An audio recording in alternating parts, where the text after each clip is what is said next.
नमस्कार. Electron ITS चॅनलमध्ये तुमचे स्वागत आहे. माझं नाव राहुल.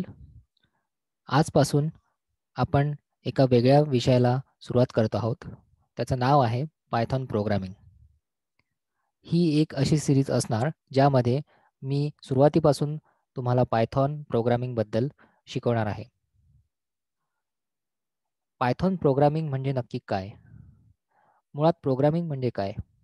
प्रोग्रामिंग म्हणजे आपण कॉम्प्युटरसोबत बोलणे. जसं आपण मराठी, इंग्रजी, हिंदी अशा विविध भाषा वापरतो बोलण्यासाठी, तशाच आपल्याला कॉम्प्युटरसोबत बोलण्यासाठी भाषा लागतात. अशा अनेक भाषा आहेत की ज्यामधून आपण कॉम्प्युटरसोबत बोलू शकतो. जसे की जावा, सी, C++ आणि आजकाल पायथॉन ही एक नवी भाषा विकसित झाली आहे, ज्याद्वारे आपण कॉम्प्युटरशी बोलू शकतो.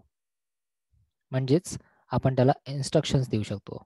आपण त्याला कमांड्स देऊ शकतो आणि ज्यामार्फत तो आपल्याला विविध आउटपुट किंवा वेगवेगळे ॲप्लिकेशन्स तयार करून आपण त्याच्याकडून घेऊ शकतो. सो आजकाल पायथॉन प्रोग्रामिंग ही पुष्कळ ठिकाणी वापरली जाते. जसे की आपल्याला गेम्स बनवायचे असतील, आपल्याला ॲप्स बनवायचे असतील, त्याच्यामध्ये पायथॉन प्रोग्रामिंग ही मोठ्या प्रमाणात वापरल्या जाते. मोठ्या-मोठ्या कंपनीज, सॉफ्टवेअर कंपनीज ह्या आजकाल पायथॉन प्रोग्रामिंगचा जास्तीत जास्त वापर करत आहेत. कारण ही लँग्वेज बाकीच्या पेक्षा लिहायला आणि समजून घ्यायला सोपी जाते. ह्या पहिल्या लेक्चरमध्ये मी आपल्याला या लँग्वेजची ओळख करून देणार आहे. तर चला सुरुवात करूया पायथॉन प्रोग्रामिंग लँग्वेजला. पायथॉन प्रोग्रामिंगचं जसं की मी तुम्हाला सांगितलं की आपल्याला ही लँग्वेज वेगवेगळ्या कामांसाठी वापरता येते. जसे की ॲप्लिकेशन डेव्हलपमेंट, ते मोबाईलमध्ये असो या तुमच्या कॉम्प्युटरमध्ये असो. अजून आपण याचा वापर वेब डेव्हलपमेंटसाठी करू शकतो. तुम्हाला वेगवेगळ्या वेबसाईट्स बनवायच्या आहेत. सो त्या ठिकाणी पण तुम्हाला प्रोग्रामिंग लँग्वेज लागेल. सो तिथे पण आपल्याला पायथॉन प्रोग्रामिंग कामात येते. अजून याचे ॲडव्हान्स म्हणता येईल असे ॲप्लिकेशन्स आहेत, जिथे जसे की मशीन लर्निंग, आर्टिफिशियल इंटेलिजन्स यामध्ये पायथॉन प्रोग्रामिंगचा जास्तीत जास्त वापर केला जातो. मशीन लर्निंग म्हणजे काय? मशीनला आपण शिकवतो पुढच्या गोष्टी करण्यासाठी ज्या आपण ॲज अ ह्युमन आतापर्यंत करत आलो आहोत. जसे की अलार्म आपल्याला सेट करायचा आहे एखाद्या पर्टिक्युलर डेटचा. समजा उद्याचा मला अलार्म सेट करायचा आहे, तर त्यासाठी मी आधीच 10 दिवसाआधीच मी मशीनला सांगून ठेवेल की मला ह्या डेटला इतके वाजताचा अलार्म सेट करायचा आहे. तर आपण अशा पद्धतीने आपल्या ज्या दैनंदिन गोष्टी आहेत त्या आपण त्या मशीनला इन्स्ट्रक्शन देतो आणि त्याच्यानुसार ते मशीन वर्क करते. सो अशा गोष्टी आपण प्रोग्रामिंग मार्फत मशीनला देतो. त्याला म्हणतात मशीन लर्निंग. म्हणजे मशीन स्वतः गोष्टी शिकायला सुरुवात करते. आपण सुरुवातीला मशीनला काही गोष्टी सांगतो आणि नंतर मशीन आपोआप आपण सांगितलेल्या गोष्टींवर काम करून स्वतःचेच निर्णय स्वतः घ्यायला सुरुवात करते. त्याला म्हणतात मशीन लर्निंग आणि आर्टिफिशियल इंटेलिजन्स. आणि तुम्हाला मशीन लर्निंग आणि आर्टिफिशियल इंटेलिजन्स या दोन्ही गोष्टी शिकायच्या असतील, तर त्याच्या आधी तुम्हाला कुठली तरी प्रोग्रामिंग लँग्वेज शिकणं आवश्यक आहे. आजच्या घडीला पायथॉन प्रोग्रामिंग लँग्वेज ही मशीन लर्निंग आणि आर्टिफिशियल इंटेलिजन्स याच्यासाठी यूज केल्या जाते जास्तीत जास्त. त्याच्यामुळे पायथॉन प्रोग्रामिंग शिकणे आजकाल अत्यावश्यक झाले आहे. जर तुम्हाला यामध्ये करिअर करायचे असेल तर. त्यासाठी मी ही एक नवीन सिरीज घेऊन आलो आहे, ज्यामध्ये आपण मराठीमध्ये ही लँग्वेज शिकूया आणि त्याच्या मागचे कन्सेप्ट समजून घेऊया. तर पहिल्यांदा ह्या पहिल्याच लेक्चरमध्ये मी तुम्हाला बेसिक गोष्टी पायथॉन प्रोग्रामिंगबद्दल सांगणार आहे. ह्या लेक्चरमध्ये मी एक प्लॅटफॉर्म जो एक वेबसाईट आहे ती वेबसाईट यूज करत आहे. त्या वेबसाईटची लिंक मी व्हिडिओच्या डिटेलमध्ये मेन्शन केलेली आहे. तुम्ही तिथून ती वेबसाईट यूज करू शकता त्या लिंकवर क्लिक केल्यानंतर आणि तुम्ही तुमचा प्रोग्राम रन करू शकता. बेसिकली पायथॉन प्रोग्रामिंगमध्ये तुम्हाला प्रोग्राम लिहावा लागतो. पायथॉनमध्येच नाही, कुठल्याही लँग्वेजमध्ये जेव्हा तुम्ही ती लँग्वेज वापरता तेव्हा तुम्हाला प्रोग्राम लिहावा लागतो. आणि तो प्रोग्राम कसा लिहायचा, त्याच्यासाठी काय काय यूज करायचं, हे सगळ्या गोष्टी या सिरीजमध्ये मी अर्थातच सांगणार आहे. तर चला सुरुवात करूया पायथॉन प्रोग्रामिंग शिकायला. वेबसाईट मी यूज करतो आहे त्याचं नाव आहे REPL.IT. जसे मी सांगितले याची लिंक तुम्हाला व्हिडिओच्या डिस्क्रिप्शनमध्ये मिळेल. इथे तुम्हाला लॉग इन आणि साइन अप करून बघता येईल किंवा तुम्ही लॉग इन किंवा साइन अप न करता पण इथे प्रोग्राम रन करू शकता. इथे 2 विंडोज दिसत आहेत. ही जी डावीकडची विंडो आहे इथे तुम्हाला तुमचा प्रोग्राम लिहायचा आहे आणि त्याचं आउटपुट जे काही येईल ते तुम्हाला उजवीकडच्या विंडोमध्ये दिसेल. आता जर मला एखादी गोष्ट पायथॉनमध्ये करायची आहे तर मला त्याच्यातल्या काही ज्या इनबिल्ट गोष्टी म्हणतो आपण त्याला, की ज्या गोष्टी त्याच्यात आधीच टाकलेल्या असतात.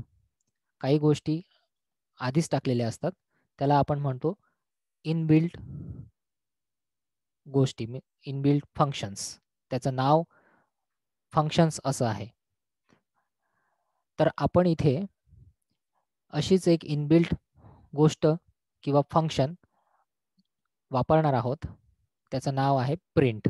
ओके, तर प्रिंट हे असं एक फंक्शन आहे ज्याचा वापर करून आपण एखादी गोष्ट डिस्प्ले करू शकतो किंवा एखादी गोष्ट समोर आणू शकतो. जसे की मला एक बॅनर बनवायचा आहे आणि त्याच्यावर लिहायचं आहे माझं नाव किंवा एक हॅलो असं एक नाव लिहायचं आहे. तर ते कसं लिहिणार पायथॉनमध्ये? तर त्याच्यासाठी मला प्रिंट नावाचं एक फंक्शन वापरावं लागेल. त्याला म्हणतो आपण फंक्शन. तर प्रिंट टाईप केल्यानंतर तुम्हाला ओपनिंग आणि क्लोजिंग ब्रॅकेट्समध्ये ते जे काही तुम्हाला टाईप करायचं आहे ते इथे लिहावं लागेल. त्याच्यासाठी मला कोट्स वापरावे लागतील आणि या कोट्समध्येच तुम्हाला ते लिहावं लागेल. या कोट्समध्ये तुम्ही लिहू शकता जे तुम्हाला लिहायचं आहे. आता मला हॅलो असं लिहायचं आहे तर मी ते त्या कोट्समध्ये लिहिलं आहे हॅलो. जेव्हा तुम्ही ते लिहाल तेव्हा तुम्हाला ते कोट्समध्येच लिहावं लागेल आणि तुम्हाला याला म्हणतो आपण पॅरेंथेसिस, ओपनिंग आणि क्लोजिंग पॅरेंथेसिसमध्ये ते लिहावं लागेल. तुमचं लिहिणं पूर्ण झाल्यावर तुम्हाला रन बटनावर क्लिक करावं लागेल आणि त्याचं आउटपुट जे काही असेल ते इथे तुम्हाला दिसेल. तर आता सध्या मी कोट्समध्ये हॅलो असं लिहिलेलं आहे आणि त्याचा आउटपुट मला इथे दिसला आहे. सो हा एक तुमचा सर्वात पहिला प्रोग्राम झाला, सर्वात बेसिक प्रोग्राम म्हणतो आपण याला. याच्यात तुम्ही हॅलो वर्ल्ड असं पण लिहू शकता आणि जेव्हा तुम्ही रन करता तेव्हा जे तुम्ही आतमध्ये लिहिलं असेल ते तुम्हाला इथे दिसेल. हे झालं शब्दांबाबत, हे झालं वर्ड्स बाबत. पण समजा तुम्हाला एखादं मॅथमॅटिकल कॅल्क्युलेशन करायचं आहे, जसे की बेरीज करायची आहे 2 नंबर्सची. तर त्यासाठी तुम्हाला कोट्स वापरण्याची गरज नाही. तुम्ही कोट्स वापरू शकत नाही. सो तुम्ही प्रिंट असं लिहाल आणि यामध्ये तुम्ही 1 अधिक 2 एवढंच तुम्हाला लिहायचं. जर तुम्ही कोटमध्ये जर ते लिहिलं तर ते जसंच्या तसं प्रिंट होऊन जाईल. 1+2 ते 1+2 असं दाखवेल. ते 1+2चं बेरीज काय येते? 3 येते. तर ते 3 नाही दाखवणार. ते 1+2 1+1+2 असंच दाखवेल. कारण ते तुम्ही कोट्समध्ये लिहिलं आहे. म्हणून तुम्ही हा एक मुद्दा इथे लक्षात घेऊ शकता की जेव्हा तुम्हाला नंबर्सचा वापर करायचा आहे, अंकांचा वापर करायचा आहे, तिथे तुम्हाला कोट्स लिहिण्याची आवश्यकता नाही. कोट्स तुम्ही तिथे वापरले नाही पाहिजेत.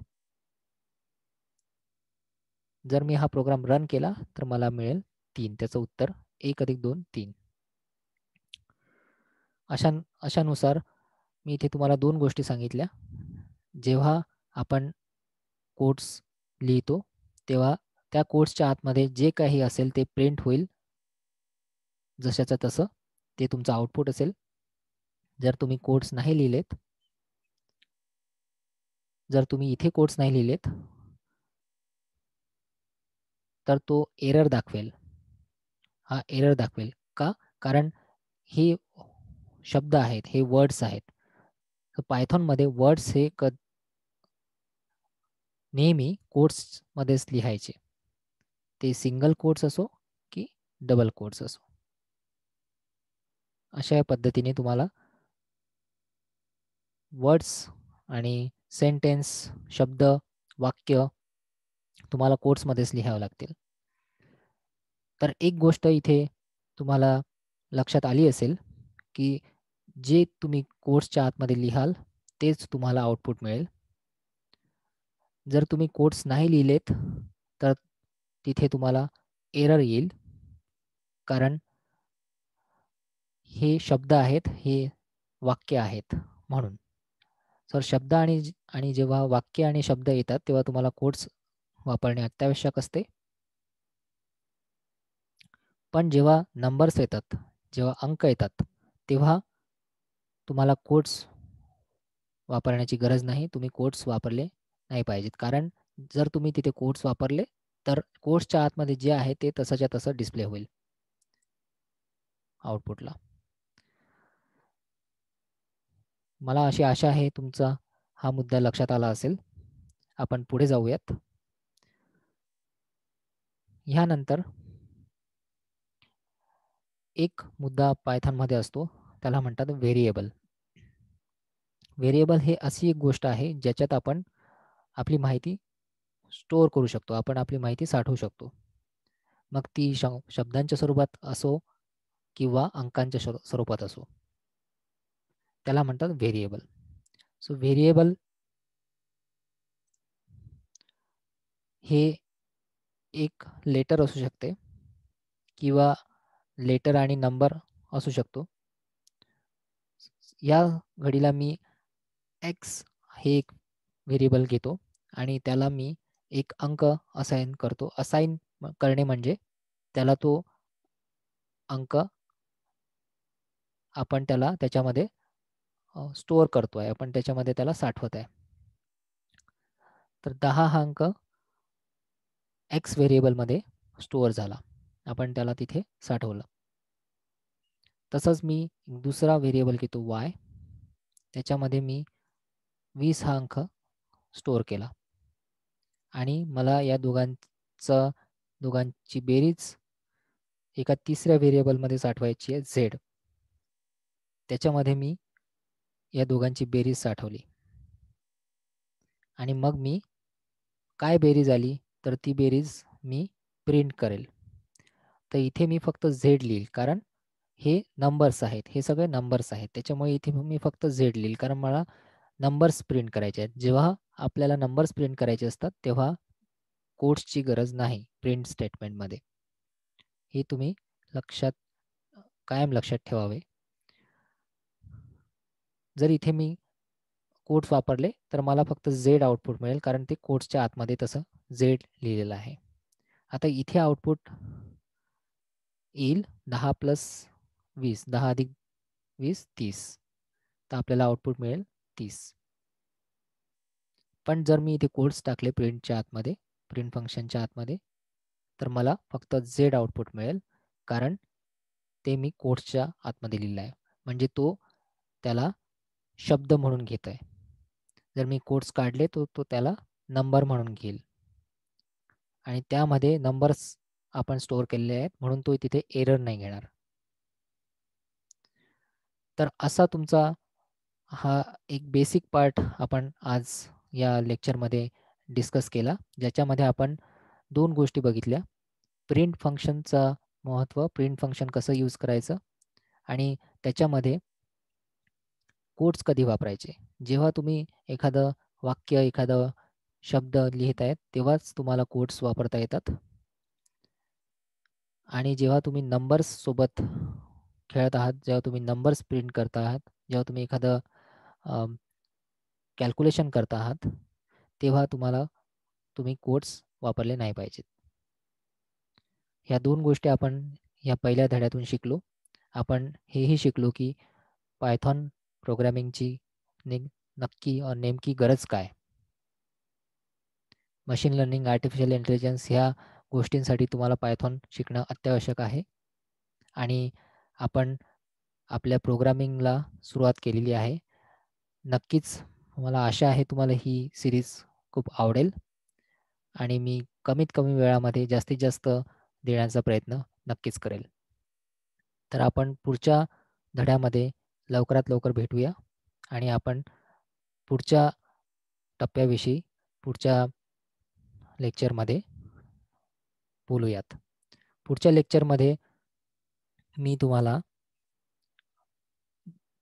2 गोष्टींबद्दल सांगणार आहे, ज्या पायथॉनमध्ये प्रोग्राम लिहिताना अत्यावश्यक आहेत. तर त्या 2 गोष्टी कुठल्या त्या जाणून घेण्यासाठी तुम्ही पुढचा व्हिडिओ नक्की बघा.